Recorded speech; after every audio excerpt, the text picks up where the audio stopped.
While Fuller House may be a family show, the Fullest House podcast is not. Listener discretion is advised.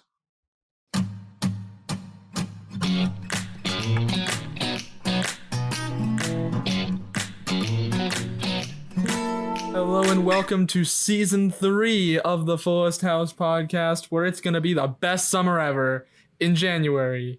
Because that's when this episode's coming out, right? Anyways, I'm Zach. I'm Mark. And I'm Harrison. And boy, have we got an episode for you guys today. Season 3 starts out strong. It really does. Shit, you were the only one who remembered this, Mark. Yep. Yeah, Mark and I had gotten onto the Discord call a bit early this time. And Mark was telling me, hey, are you ready for the musical number? And I did not know there was a musical number. I think I just blocked it out of my mind for whatever reason. Harrison did too. And I shouldn't have. It was glorious. In case your subconscious has completely rejected it again, guys, there is a musical number right at the opening of this episode. There is so much to unpack here. Oh, yeah. So we start out, Max is everybody auto-tuned? Is everyone auto-tuned or is it just Max? I can't tell. The two best singers in the song are Fernando and Jimmy. Oh yeah, we'll get there later. No, I know we'll get there. I'm just saying they're the two where I'm like, maybe they weren't auto-tuned because they just sounded great. Yeah. Juan Pablo Di Pace has a musical background. I bet they wouldn't auto-tune him. Wouldn't auto-tune our boy, but yeah, pretty much everybody else is auto-tuned. Yeah. And there's so much. There's cosplay. All Warner Brothers characters.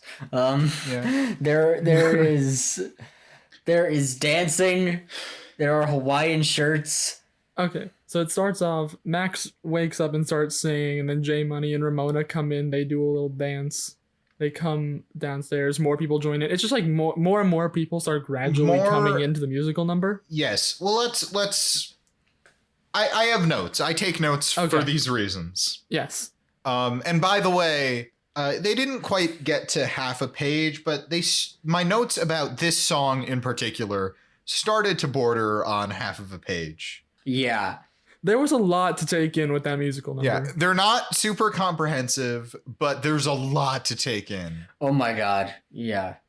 First off, we want to acknowledge written by Jesse Frederick and Bennett Salve, who wrote the theme song. We believe wrote the theme songs for Perfect Strangers, Family Matters, and a little show you might know called Full House. Woo! Speaking of Full House, actually, this is actually a good segment to bring up our first IMDb trivia. That's right, the segment that's sometimes here and is back now. Because, guys, this episode with this musical number is a celebration, not only of Season 3 of Fuller House, but a celebration because this episode aired exactly 30 years to the day that the pilot of Full House was aired, according to IMDb. Wow. Huh. Who would have thought? Okay, cool. Congrats. 30 years. Congrats. I do want to acknowledge, not like in a critical way, but just to like put it out there to alleviate any tension. Not everything we do multiple times has to be a segment.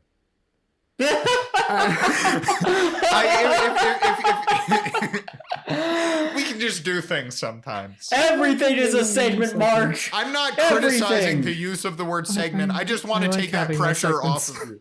Okay, it's fine. It's our recurring segment, IMDb trivia. I just wanted to say that if you felt like it had to be a segment or that we were shoehorned. There'll be another one later, but it comes up naturally. Not even that we had to do it, but just that we had to call it a segment. I'm just saying we don't have to call it a segment if you don't want to. Guys, this is our newest segment talking about our segments. Yes. This is our newest segment, Behind the Scenes with Fullest House. Behind the Scenes with the Good Time Boys. Where we talk about the making of the podcast during the podcast. Yeah. I'm wearing a sweater. Whoa. That's a very nice sweater, Mark. I like that sweater. Thank you. I decided to wear it today because it's comfy. Yeah. It does seem like a very comfy sweater. It's a comfy sweater. It's real chunky. It's like a fisherman's sweater, right? It's a very comfy sweater. Mark's wearing a good outfit for the podcast today. And similar to in the musical number, some characters are wearing very good outfits for this musical number. Well, I did You want like that? to. You like that transition? I like the transition. That's maybe the biggest thing. There are some things that just I was struggling to write down about the song as it was happening. Yeah. We kept pausing the song. It took us like 5 minutes to get through the first 2 minutes of this episode. Oh yeah, for sure. Yeah. And because when J Money enters, he slides in. Oh yeah. Which was a real strong move. A real strong entrance for the season. The song is called and about being the best summer ever. It's about its best summer ever. We follow Max from his bedroom to the kitchen. Then there's a jump cut and they're in the backyard and Max throws confetti and the baby and the dog are wearing sunglasses and it's crazy. And it gets even crazier because we were going like, where's Fernando? And then Fernando comes in and he's wearing a full costume with a mask and everything. It's like is it a matador outfit? It's like a matador mixed with a superhero. Yeah, sort of that, like a matador mixed with a superhero. And then and I was like, okay, I guess it's just this heightened thing. But then another superhero pops in, this one trademarked. Jimmy Gibbler comes in as Superman. Matt jumps in as Batman, and you'd think, okay, Superman, Batman, Matador superhero, I got the pattern. Steve shows up dressed as Bugs Bunny. What? And I don't know what's happening. Other than Fernando, and maybe he's some obscure character we don't know. These are all Warner Brothers characters. I asked the question, who owns Fuller House? I think Full House aired on ABC, which at least now is owned by Disney. Yes, Harrison checked. Warner Brothers, yeah. Warner Brothers. Good thinking, Harrison. Glad you confirmed it. These are all Warner Brothers characters. My mind is melting. Is the vibe you should be getting. Because I can't. This is so strange. Why? Yeah. And then we kind of find out, which is that this entire sequence is a dream. Is a dream, of course. So Matt, wait. Actually, no. Wait. Okay. Max sees all the people in his life, his family members, Kimmy Gibbler, Aunt Stephanie, etc., as like themselves.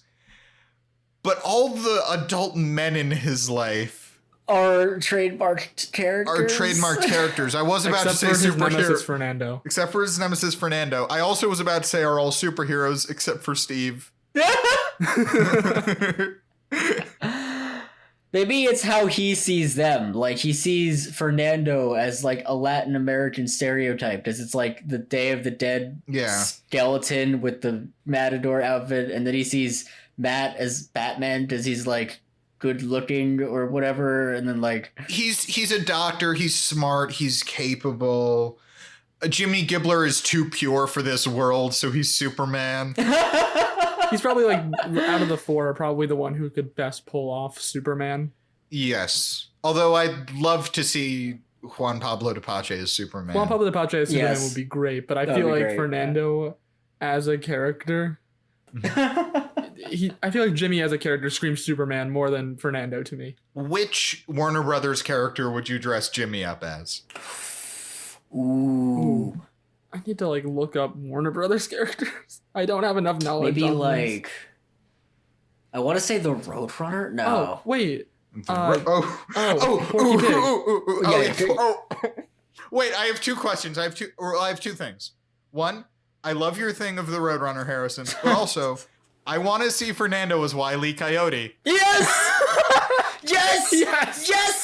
Yes, but then Max has to be the Roadrunner. Then Max has to be the Roadrunner. 100%. Yeah. That's exactly how their dynamic is in the show, is that Max is the Roadrunner, Fernando is Wile E. Coyote. And two, when you said Porky Pig, would Fernando as Porky Pig just be Fernando in a bow tie and a jacket and no other clothes? Jimmy is Porky Pig. Oh, Jimmy is Porky Pig. I thought you said Fernando. No, I thought we were talking about Jimmy. No, we were talking about because Jimmy is Superman. So I was asking what character would Fernando be. I heard you say Jimmy. It must have been my mistake. No, but I think we've settled on Wile E. Coyote. Yes, Wile E. Coyote for sure. Wile E. Coyote, I think last week we said John Arbuckle was the saddest boy of all, but Wile E. Coyote is also one of the prototypical sad boys. which is, shameless plug for our Garfield episode that we filmed in between season 2 and season 3. Yes. You should watch that because we go fucking insane. Yeah. Listen to it. We watched the Garfield show. It was a lot. We should move on in a second, but Tyler says Fernando is Pepe Le Pew, and Tyler, as always, is correct. Yeah. That's objectively right. I mean, yeah, I feel like that's also right. It's just Spanish, Pepe Le Pew. Yep. Instead of Frenchy Spanish. Yeah. Okay, we are 10 minutes into this recording, and we are finally done talking about the first 2 minutes of the episode. Oh, good boy. job, guys. We're off to a good start. But, like, to be fair, a lot happens in this episode, especially within those first 2 minutes. Yeah, well, the first 2 minutes are a lot to take in. Yeah. I mean, I also want to bring up afterwards, it's revealed that it's a dream sequence. It's Max's dream. We did bring that up. Oh, sorry. Okay, well, I also wanted to bring up afterwards, he tries to start it in real life multiple times. He just starts singing the song, and nobody else is on board. Nope. He, like, starts singing it. J Money walks in, and he's like, why are you singing? I'm not singing with you. You know, it really fucking sucks because every time I try to get a big musical number started, nobody joins in. Don't you just hate it when that happens? I hate it when I try it in the cafeteria, at school, in the insane asylum. We entered high school thinking it was going to be like High School Musical, and we found out that it's not. You know, the three of us together all started jumping on tables and singing songs during lunchtime repeatedly, and we just, nobody joined in. Everyone was like, who the fuck are these people? And we kept getting sent down to the principal for causing a public disturbance. I don't know what the fuck that means. And now we have a podcast. and now we have a podcast, and we're not allowed within 100 feet of the school. I was 100% going to say, before you jumped into the High School Musical bit, when Harrison was just listing places, I was 100% going to say, oh, when you're in the gym and you just got to keep your head in the game. So what else happens this episode? So DJ, much. Where do we even begin? DJ is sending J Money. I almost said a false name. J Money to False summer prophet. school. to summer school because of the debacle of the previous episode with his bad grades. Right, it's carrying over. Yeah, it was just interesting. I didn't think they would actually follow up on that. Does it say anything about me or about J Money that when they were like, J Money's in summer school, I mean, it was like, yeah, of course. Yeah, no, I was the same way. I didn't know there was a thing about his grades. Yeah, without even remembering the thing. I didn't even remember that. I was like, oh yeah, of course. Of course. But side note to the fact that DJ is sending J Money to summer school, J Money doesn't know that DJ is sending him to summer school. No, J Money has evolved. She's trying her best to make sure he doesn't hate her. By giving an extra special lunch consisting of, a steak sandwich, an entire fucking pie, and an iTunes gift card, which I don't know how he's going to eat that, but... you gotta work real hard. They're chewy. Yeah. Have you eaten an iTunes gift card before, Mark? I've eaten a few Amazon, give backs. I assume it's the same.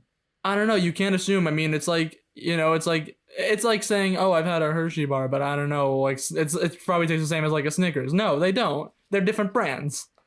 My favorite are personally the Outback Steakhouse gift cards that I grill. I just, put them on the grill. It really makes it a lot more palatable. It's really good. Yeah, you put it on the grill, it gets all melty. Yeah. And it's like, it makes it, it's hard because you got to be like, do I want to have an easier time chewing it? But it's also really, really hot. Tastes like low prices. There's a lot of flavor inherently in the gift card, so you don't want to overcook it. Exactly. Yeah. And you don't need, people think you have to have this fancy rub for your gift card and everything. Sometimes when we get into a bit, I check my phone to see if Tyler has told us to move on. So anyway, Jackson is eating his gift card. J-Money's not going to know that. He's in summer school. Speaking of him going to summer school. That's what happens in the episode. Let's talk about the episode. Back on track, Zach. That's what they call you. That's right. You guys can't see that, but I just did finger guns at two of them through our Discord call. I just want you guys to know that. You can't see it, but I think it's important that you know. We have always been very cool. Right on. So J Money, or rather, the evolved form of J Money, Chillaxin Jackson, does not know that he's going to summer school. That's what he wants to be, but that's not who he is. And he comes down with his sibling and surrogate sibling shouting, "No school! No school! Oh yeah, no school!" It's the best summer ever. Best summer ever. It was only at this musical bits. Musical bits. It was only at this moment that I realized that J Money did not know he was going to summer school. And I just want to say, for someone whose defining character trait is mom, DJ can be a real bad mom sometimes. Yeah. I don't want my kid to hate me, so I'll save telling him that he's going to summer school for the very last minute.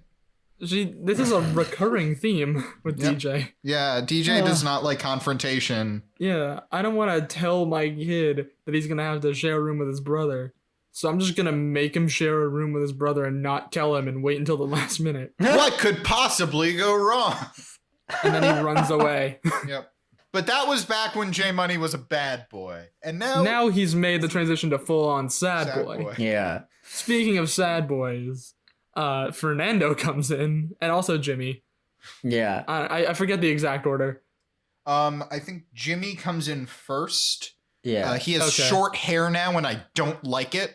Yeah, no, I feel like the Jimmy Gibbler character with the long hair really completes the look, in my opinion. It completes the look.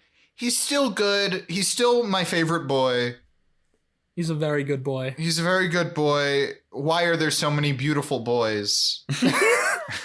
They are. I'm secure in my masculinity. There are a lot of beautiful boys out there. And to any beautiful boys out there tonight, this one's for you. I thought you were going to say, and to any beautiful boys out there tonight, call me. Please.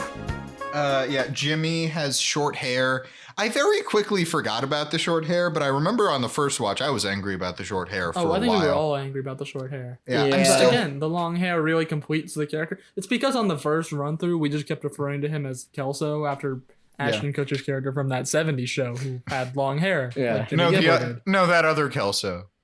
Yeah, the other one. Yeah. Oh, well, no, the other one, Luke Wilson's character on that 70s show, Casey Kelso. Oh, yeah. Of course.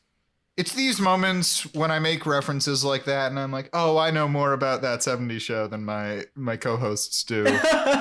Yeah, smile and nod. Where's like, yep, I totally get that one. Yeah. I saw some episodes of that show. Maybe one of them had Casey.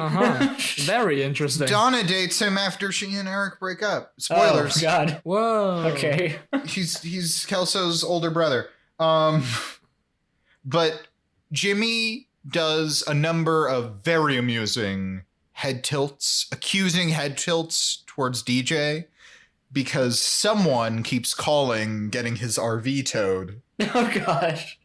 Or rather, I think it was like she complained to the community and had like signs put up that said no 24-hour parking because she keeps blocking his driveway. Yeah. This was still when I was so overwhelmed by this episode that I wasn't taking great notes. Yeah. That's a fair point, honestly. There's a lot to take in. The fact that you so expertly chronicled the dream sequence makes up for it, because I had no idea what to say about that. Thank you. I appreciate it. But yeah, then Fernando comes down and immediately starts to leave, but Kimmy wants to know what he's up to. He's being super not suspicious when he leaves the house.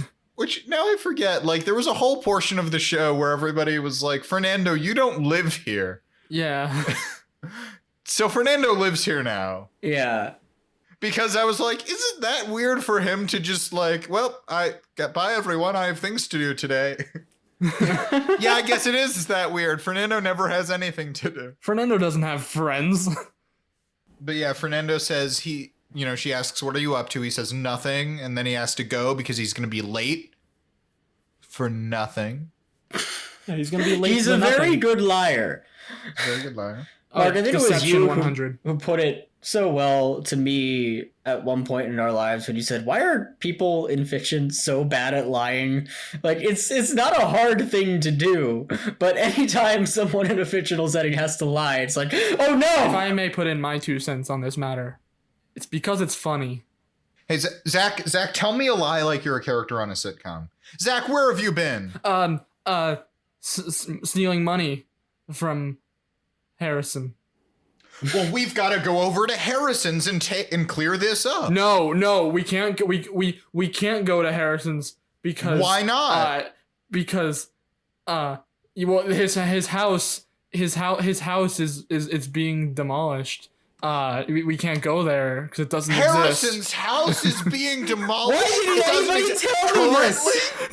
Harrison's right there, right now. Oh no! Zach, how could you lie to us? So Ramona is gonna go to Mighty Mountain with Popko. So they've been Robert Popko. They've been getting hot and heavy as 2 middle schoolers can be. And Kimmy is also super excited to go to Mighty Mountain. Yep. Oh god. And then Ramona tells her, well, I don't really want you there in person, but if you give me your credit card, it'll be like a piece of you is there with me. Totally.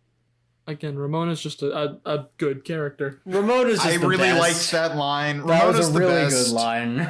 She could be on a better show. Although maybe, I don't know, maybe I do just genuinely love this show now. Who even knows?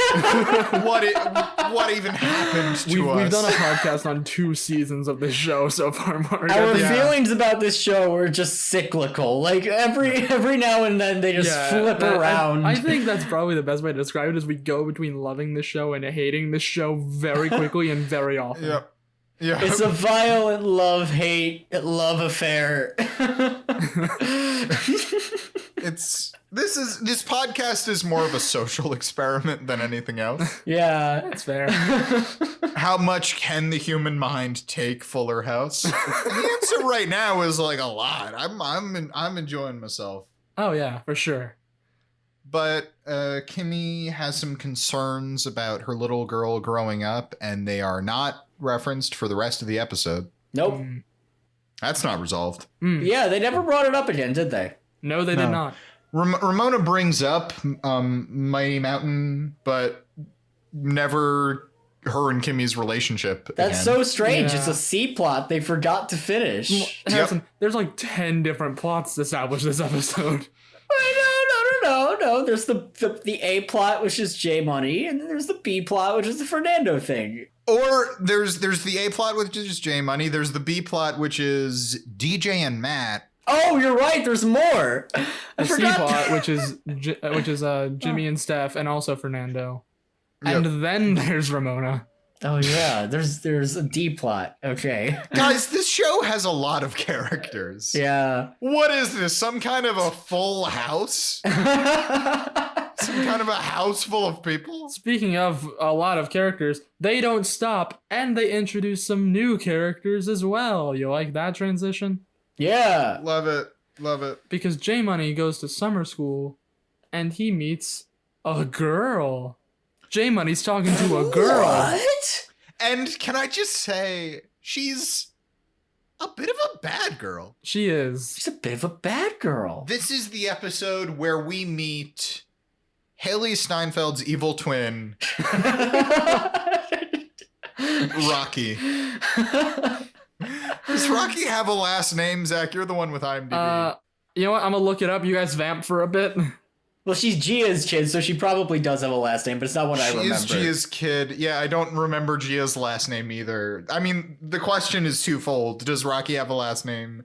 Does Gia have a last name? Yeah, right. Her name is Rocky Balboa. Yes. Yes. Thank you, Tyler. Thank you. It's actually, according to the Fuller House wiki, I don't even know. It's Mahan or Mahan. Man. Could be man. Rocky, man.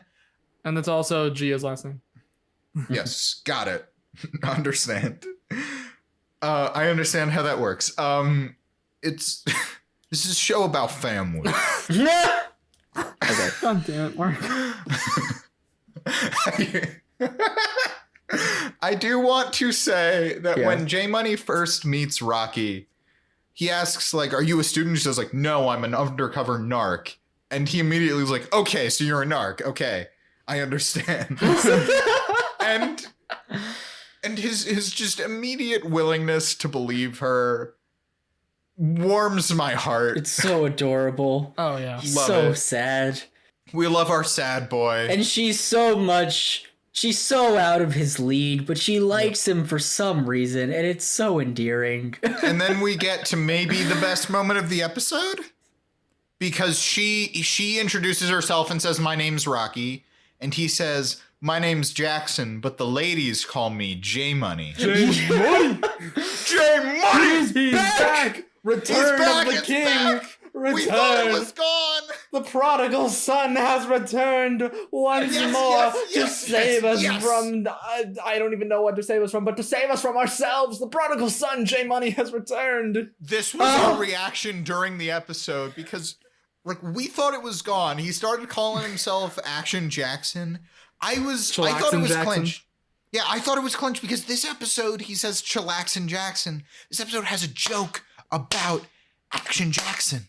Yeah, we thought he has a new nickname every season, but they save it.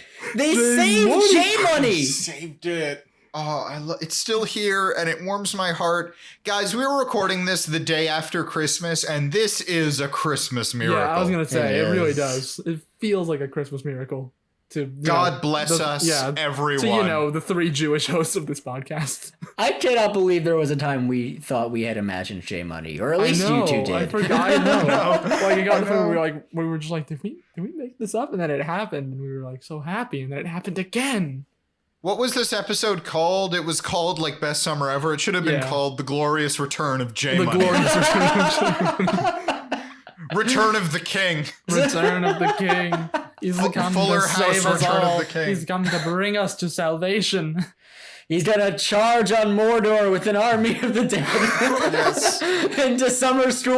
Oh yeah, for sure. We don't get a lot of him, but it is a promising beginning when we see their teacher, and he is a very sad man. Oh yeah. Oh yes.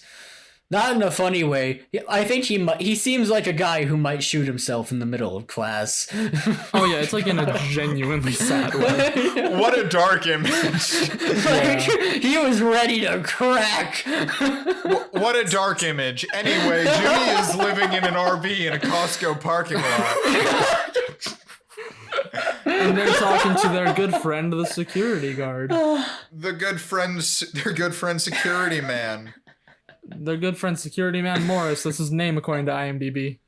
Security Man Morris. It's just Morris, but I added the Security Man part. So I thought it sounded better. Yep, he's Security Man Morris. Jimmy is just ecstatic about all of the free samples he's getting at Costco. And then Morris gives him the bad news that Costco wants him out of their parking lot because he's not buying anything. How rude. How rude. Were you just saying that, or was that a reference to Full House? I think it started as me just saying it, and then I realized, wait a second. I feel like sometimes it's genuinely hard to tell. I know, sometimes that happens. Yeah. I started peppering in cool for fun into my vernacular after I started watching Community, and it just became a thing that I say. Yeah. Can confirm. I will say that without realizing it. Yep. Yeah. So, yeah, Jimmy's just like, what are we gonna do? I'm homeless again. What am I gonna do? Steph, you're dating a homeless man. Steph, your life's a mess. I'm homeless. I'm homeless, Steph. What are we going to do? Jimmy's just not worried about it, though, because the universe always provides. The universe will provide. Oh, also, another thing that happens in this scene is I was going to say, yeah, go ahead. Out the window, Stephanie sees Fernando with a woman with two large ventis and also some coffee. Yeah, no, I think the whole joke is she keeps saying 2 grandes lattes. Yeah. Which she is holding 2 coffees. but also it's a reference to her breasts. I don't know why she was so fixated on her breasts, but she was. Steph has some unresolved stuff. Apparently so. And they come to the conclusion, hey, Fernando's talking to another woman. Oh, he's hugging another woman. She must be cheating on Kimmy Gibbler. Dun, dun, dun. And it was at this moment that Tyler said, okay, mother or sister? And I said, I may just be remembering an episode of Friends, but I'm going to say realtor. Because there's an episode of Friends where like Rachel and Phoebe see Chandler with another woman, and it turns out it's their realtor, and Monica and Chandler are buying a house. So a part of me was like, maybe it's not that because Friends did it. We're just making a bunch of references to other sitcoms today. Yeah. Spoiler alert, it is that. And then meanwhile, in the C plot, DJ and Matt are real upset because even though they work together, they don't have time to see each other and do sexy times with. Which, might I just say, which is just false. Yeah. It's just false. They're together all the time. Yeah, like the next scene we see of them is them working in the same room. Like the other characters acknowledge how crazy this all is, right? It starts out with DJ being like, we never have any time together. And Steph is like, you work together. And he's here right now. He's like, yeah, but we're going to be apart for so long. And he's like, bye, see you in 10 minutes. Yeah, pretty much. Yeah, but we never see each other at work. We do different animals, but then they work in the same room. In the same room. Different animals in the same room. But yeah, once they're done doing their work and it's just them alone in this room. Never mind the rabbit that Matt just finished working with. DJ decides to take off her, like, I want to say lab coat. I feel like that's it is a lab terminology. No, it is. Okay. It is a lab coat. The lab coat. And she's got like a nice little sexy red dress underneath. Yeah. And she's like, hey, Matt, look at me. And he does. And he's like, whoa. But she still has her hairnet on. It wasn't exactly a net, it was a cover. It was like a shower cap. Yeah, like a shower cap. Yeah. Like a shower cap. She still has that on, so she's being real sexy, but she's not doing a very good job of it. And then she plays music to set the mood, and it's Wheels on the Bus. So she's trying to be sexy, but she's not really doing such a great job of it. I don't know what you're talking about. My sexy time music is always Wheels on the Bus. Oh yeah, like if your sexy time playlist is not Wheels on the Bus repeated 100 times, and then one It's Not Unusual by Tom Jones, I don't know what to tell you. When you mentioned a Sexy Times playlist, I was going to ask you what's on your Sexy Times playlist. I know you just answered that. Harrison, what's on your Sexy Times I feel playlist? like if it isn't The Weeknd, it's objectively wrong. So yeah, Wheels on the Bus is there. The Weeknd. We said It's Not Unusual. That's got to be there. What's New Pussycat? Yeah. What's New Pussycat? Sunrise, Sunset from Fiddler on the Roof. I feel like you just got to get some of that raw emotion in there. Mm-hmm. Tiny Tim, the Having a Wonderful Time song. Silent Night, The Christmas Carol. Yes. Exactly. And then just, the Three's Company theme song. Yes. But yeah, she starts off the playlist with, Wheels on the Bus, as all good sexy time playlists start off with. Then she dares to change the song. To something like smooth and subdued. Like what? Yeah, and Zach's erection is just gone. Okay, hold on a minute. You were doing the bit. I was going to say me, but I thought it would be funnier if I said you. Well, hold on a minute there. Hold on. I mean, listen, you're not wrong, but you didn't have to just come out and say it. I'm sorry, okay? Is that what you want to hear? I accept your apology. I mean, come on. You gotta at least pretend that Zach's erection is able to maintain that change in music. It's true. Not. I'm telling you right now, it's not. I'm really sorry. Anyways, moving onto a different topic. Yeah. So she changes it from Wheels on the Bus. Zach is as soft as can be. Okay. And DJ starts doing this sexy strut. I think they get the point.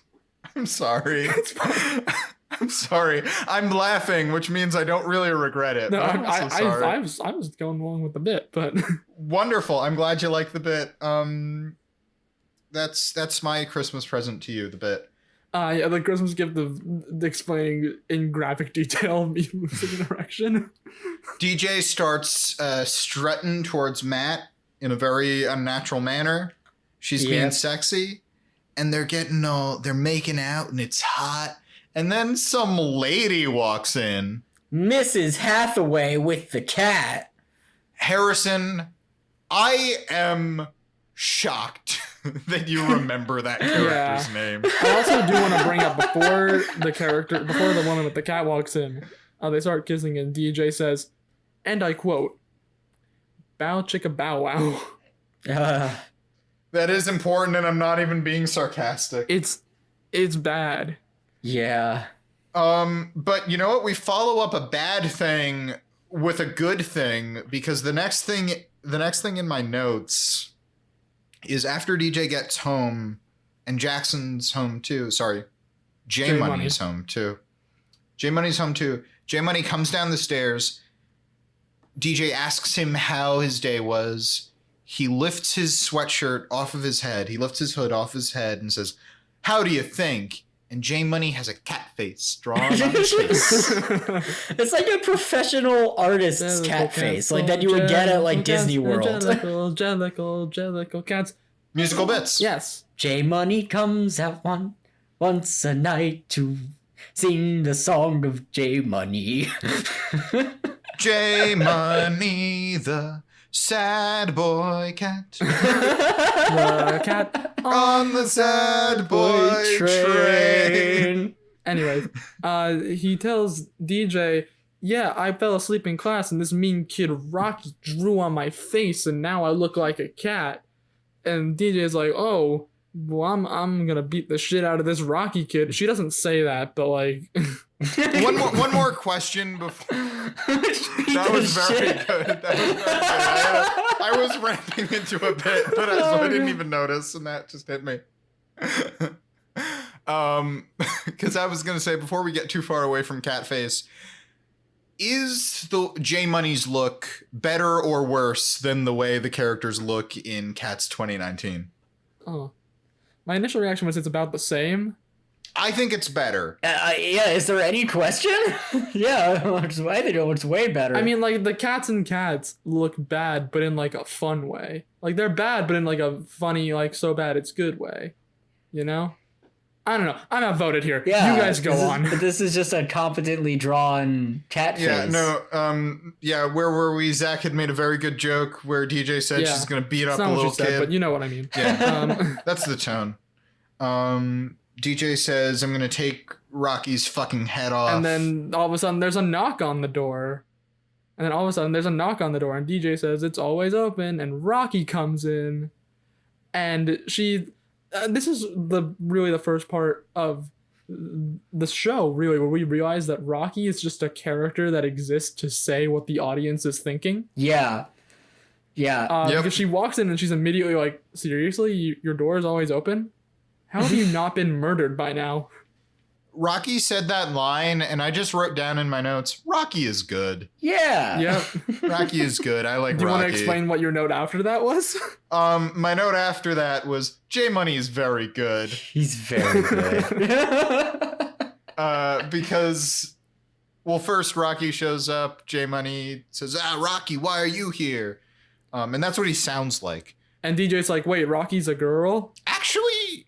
Like, I want to give credit to this show because they didn't actually do Rocky's a girl. She says, she says, "You're Rocky? You're the one who drew on my son's face?" Yeah. They don't really do the whole, you're Rocky's right. Not a girl's name. So, I want to give the show credit for that. I thought that was a neat touch and it didn't bog us down in a joke that, one, we've seen a million times, and two, the gender politics of it. Yeah. But Rocky's mom drove her here to apologize. And guys, we mentioned who Rocky's mom is earlier, but who should walk in but Academy Award winner Meryl Streep. Yay! Meryl Streep is here. She's gonna win an Oscar for this. My brain is melting. It's not Meryl Streep. It's Gia. It's not Gia. Meryl Streep. Sadly, Unfortunately, It's it Gia. would have been nice if it was Meryl Streep, but such is life. Gia. I forget exactly. Gia and DJ are very catty to each other. they do like the little thing where they like kiss each other on the cheek twice. Yeah. But it's like from a distance, which is really what they were in 2020 before 2020. Yep. Yeah, if they were doing that now, I'd be like, that's responsible social distancing. Yeah, we're recording this on one of the last days of 2020. We can still make those jokes. It was but J Money has some sort of, he shouts at them that like he's done with all of this, he's done with summer school, and I'm out of here. And it's a very, I forget what the line is, but it's a very weird and dramatic line read. And then he runs up the stairs. Oh yeah, He says, I'm not okay, and so goodbye to you, and I'm quitting summer school. Goodbye! And he runs off, something like it's that. very dramatic. And that's when I wrote, J Money is very good. He's and I very just want good. I just want everyone to know those were two separate isolated notes. Without thinking about it, I wrote Rocky is good. And then later, just because it's my brain, I wrote, oh, J Money is very good. And that just, you should know, sometimes those are what my notes are. Sometimes my notes are just, oh, I like this. This is, Jimmy's a good character. Ramona's a good character. All these characters are good characters. Yeah. J Money storms off, and Rocky again says what the audience is thinking and says, this kid should be in theater camp. Again, J Money's true calling, the theater. The theater. He already has the makeup to be in Cats. Yes! Perfect for the camp production. Exactly. J Money really should. It's a shame, knowing where the show goes, and spoilers kind of. It's a shame that J Money doesn't find his true calling as a theater kid. Yeah, that would have been hilarious. However, he definitely would have been like the stage hand guy. Yeah, stage crew. 100%. He'd be like the stage crew guy who like picks up a prop from on stage, runs off, trips and falls, and you can hear all that shit happen backstage. J Money would be the stagehand guy who'd like pick up a prop and then take a step, and it's just a rake, and it hits him in the face, and he takes another step, and there's another rake. And it's just all rakes when they keep hitting him in the face. I don't know why that was. I don't know why that specifically was so funny to me. It's so But good. it was.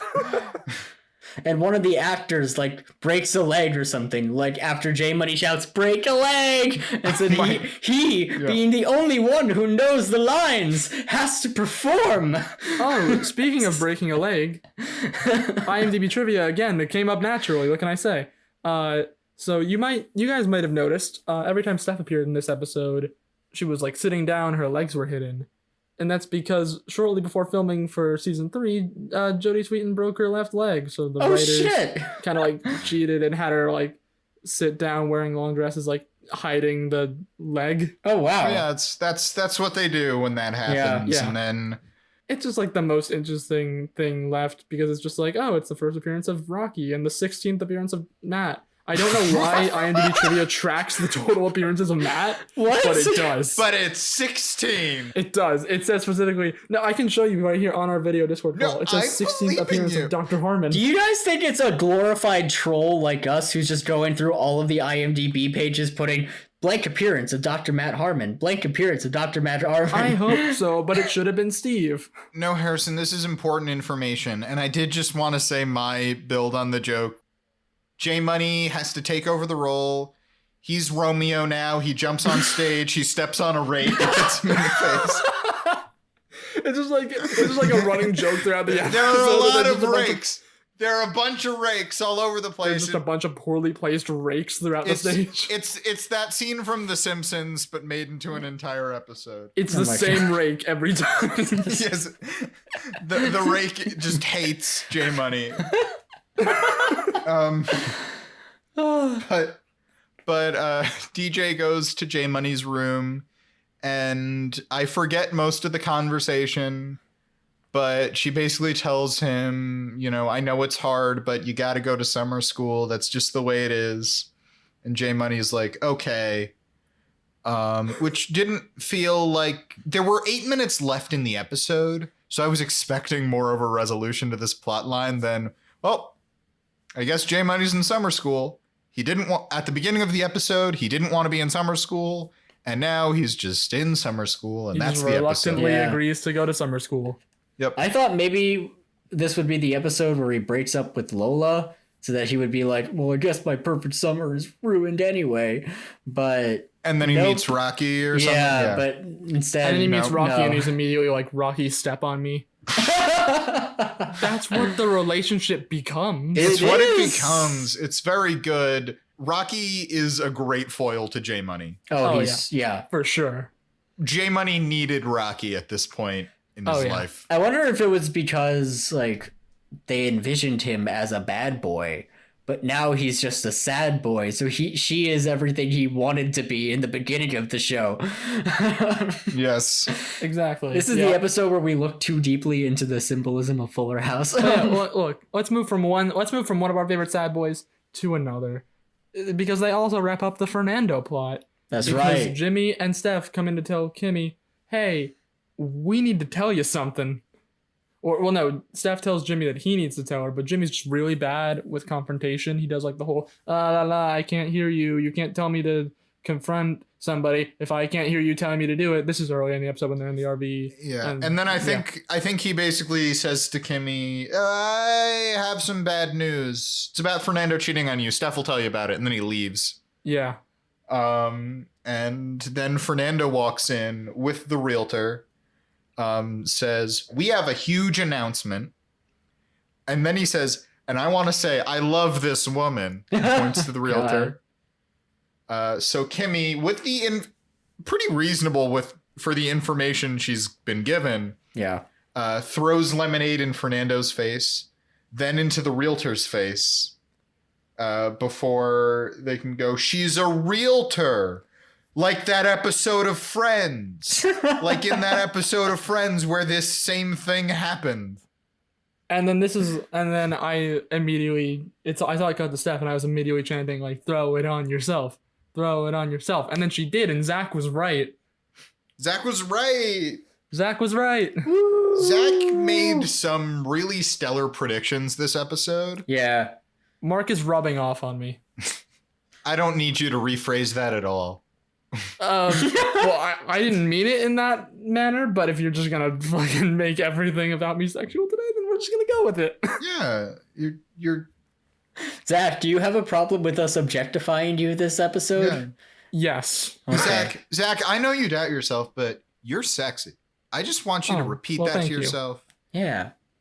Thank you. I respectfully disagree. Okay. Yeah, the realtor immediately forgives Kimmy, telling her, it's all right, I've been shot 4 times. Yeah. Can we just talk about that line for a second? Because they just move right past it. It's like a throwaway line, but it's like, no. You can't just say that and then leave. Yeah, this character is too specific and highly well characterized for it to be just a one-off. She shares her names. Yeah, she's like, I forget what her first name is, but she gives them her card and says like a Debbie Gold or something like that. Yeah, Debbie Gold, everything I touch turns to sold. And it's like, you can't characterize a character and give them a catchphrase and then never revisit them. You can't just have a character, have her say a catchphrase and then walk off into the sunset, never to be seen again. Yeah, have her say her full name and a catchphrase and disappear from our lives. But guys, big news. Fernando bought the old Giebler house. The Giebler house? The Giebler house. The Giebler house. They do a whole bit where both Kimmy and Jimmy say it like Fernando says it with an accent, and the captions say with Spanish accent. Is it just me, or did they do it too slowly? Were they like, the Giebler house? Yeah. I wonder why you got the Giebler house. ... They really stretched it out. Yeah. Jimmy does have a good line in this where he says, have I been pronouncing my last name wrong all these years? I was going to bring that up if you didn't. Yeah. Fernando has bought the house next door, which, like, big move, buying a house without telling your wife. Yeah, he bought a house for himself, Kimmy, and Ramona to move into next door. And to be fair, it's next door to where she lives and it's where she grew up. So, like, It's not like he's springing. I mean, he's springing a lot on her, but it's not like he's like, I brought this house across town. But she says, I made a promise to DJ to be in her she-wolf pack, so I shall stay here with the she-wolves. And then there's a wonderful moment where Fernando says, well, what am I going to do? I'm not going to leave this house without a Gibbler in my arms. And then Jimmy just runs up and Fernando catches him bridal style. And it is chef's kiss wonderful. It was beautiful. Jimmy leaps into Fernando's arms because the universe provides. It does. And the universe hath providen. The bounteous gift of a handsome Latin man.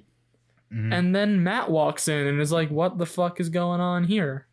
And then he wants to talk to DJ. So they pull aside and they're like, oh, we're going to wrap up the last of these main plot points. Which really, this one's like the most anticlimactic. But Matt says, I love you. I felt like the J Money plot was pretty anticlimactic. It was just kind of like, I know. Yeah, no, you got a point. Well, I feel like there's the least amount to talk about for this one. There's not a lot of to do for this one, but at least it does have a climax in that Matt tells DJ, I love you for the first time. Yeah. And DJ tells Matt, I love you too. And they just love each other and they're in love and the episode ends. And then they kiss. And then I said, they're going to kiss. They're going to pull apart. DJ's going to say, bow chicka bow wow. They're going to kiss again. They're going to fade to black. That's what I thought they were going to do. What happens is they do it. They part. They say something else. I forget what it was. I think DJ just says, like, we're in love. Oh, yeah. She says, like, oh, my Lanta, we're in love. And then they kiss again. She says that, and I'm immediately like, thank God Zach was wrong on this one. Zach did not want to be right. And then they kiss again, and they part. And then DJ says, bow chicka bow wow. Oh, gosh. And I responded with, Zach was right, and he fucking hates it.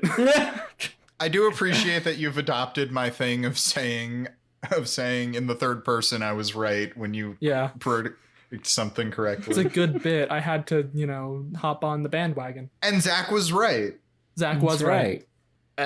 Zach did not want to be right. And that's the episode. And I feel like we should get to Sad Boy before Tyler kills us. Yes, let's get to everyone's favorite segment. My favorite, yours. Season 3 of Sad Boy of the Week. Let's go. I feel like there's a lot to talk about this time.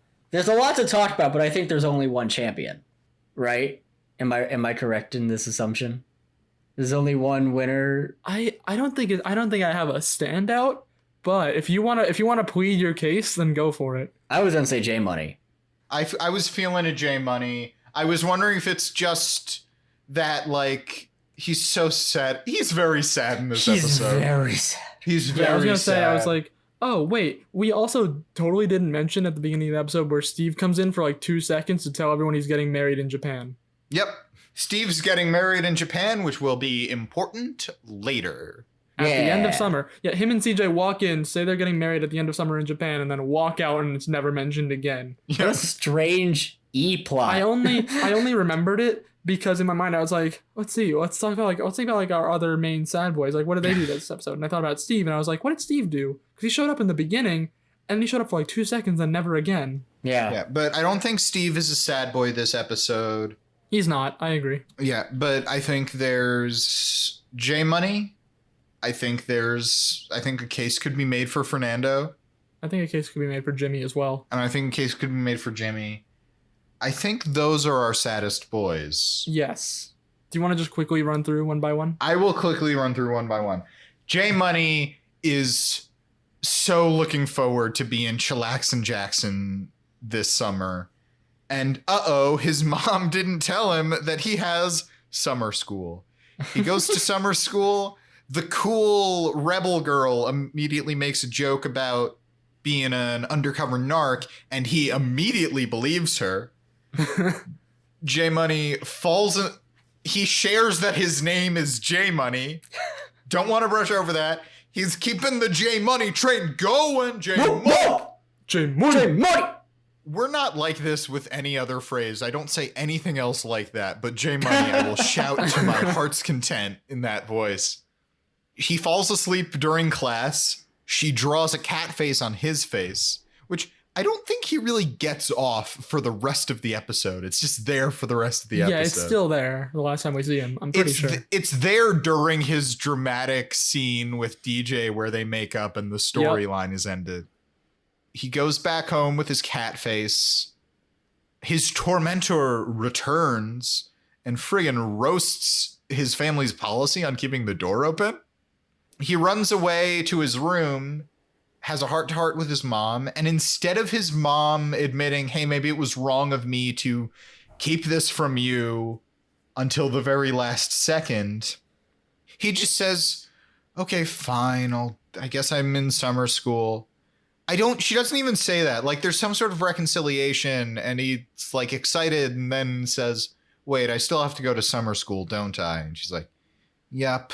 And that's how it ends, and that's his lot in life. Cat face in summer school. Mm-hmm. Fernando is sneaking around behind his wife's back. He's bad at lying. I'm gonna be late for my nothing. He comes back with the realtor with grandes lattes. Announces he loves this woman. Gets lemonade thrown in his face. Then shares the good news that he bought the home next door, that he and his family can move in. He can finally have his family, but they'll still be close. It's perfect. They don't have to live in someone else's house now, but they'll all still be together with their friends. And Kimmy says, no. I will choose not to live with my fiance. I will choose not to live with my fiance. And instead with my 2 childhood friends. Yes. And Fernando says, well, now what am I going to do? What Gibbler am I going to live with? And Jimmy Gibbler fucking leaps into his arms. And Fernando is now stuck with this man he does not want to live with. But he's family. He did, in fact, leave with a Gibbler in his arms. He left with a Gibbler in his arms. Indeed, he did. You made a much better case for Fernando than I thought of. And then finally, Jimmy. He can't park his RV anywhere. Jimmy is homeless. He lives in his RV, but he doesn't know where to park it. Everywhere is turning him away. His sister, he thinks his sister's being cheated on, and he doesn't have the guts to tell her face to face. He pushes it off onto his girlfriend. But yeah, then in the end, he gets a sweet place to live with Fernando. Yeah, win-win. Exactly. Fernando gets a roommate. Jimmy gets a place to live. All right, guys, I think I want to suggest something. It's the first episode of season 3. Big deal. I'm suggesting for this time, at least for this once, we all vote at the same time. I'll count down from 3. We will all say our vote at the same time. Just give me 1 second to think about it. I mean, I know who I'm voting for. I'm torn between 2 of them. I am also torn, but I think I'm less torn, so I think I know who I'm gonna say. Okay, go ahead. You guys good? All right. All right. Yeah. I'm gonna say 3, 2, 1, and then we're gonna go. Okay. Yeah. 3, 2, 1. J Money. That was the bit. We were all gonna yell J Money in unison. That was the plan. Anyways, I'm assuming that was 3 votes. I honestly didn't know. Like you didn't do the nod thing. I didn't know that was the plan. That just happened. Oh well, I made the plan in my head, and I was hoping we would all yell, but it's fine. It's fine. It's fine. I didn't shout it. It's I fine. I didn't shout it, but we all said J Money, which is what mattered. Yes. Which, guys, big news. With this Sad Boy of the Week win, J Money is now in sole possession of first place on our Sad Boy of the Week leaderboard. We are starting out season 3 with a bang, ladies and gentlemen. J Money on top of the charts. This is beautiful. You love to see it, folks. You love to see it. You'll love to see it. Oh my god. But this is wonderful. All right, Zach, take us home. It's truly a wonderful time for us all. And that's gonna do it for this episode of the Fullest House podcast. If you like what you heard here, you can like our Facebook page and follow us on Twitter and Instagram at Fullest House Pod. Once again, I'm Zach Horowitz. I'm Mark Greene. And I'm Harrison Bloom. And until next time, may your houses be fuller, and may your J's be money. He's back, you guys. I am so excited. He's back!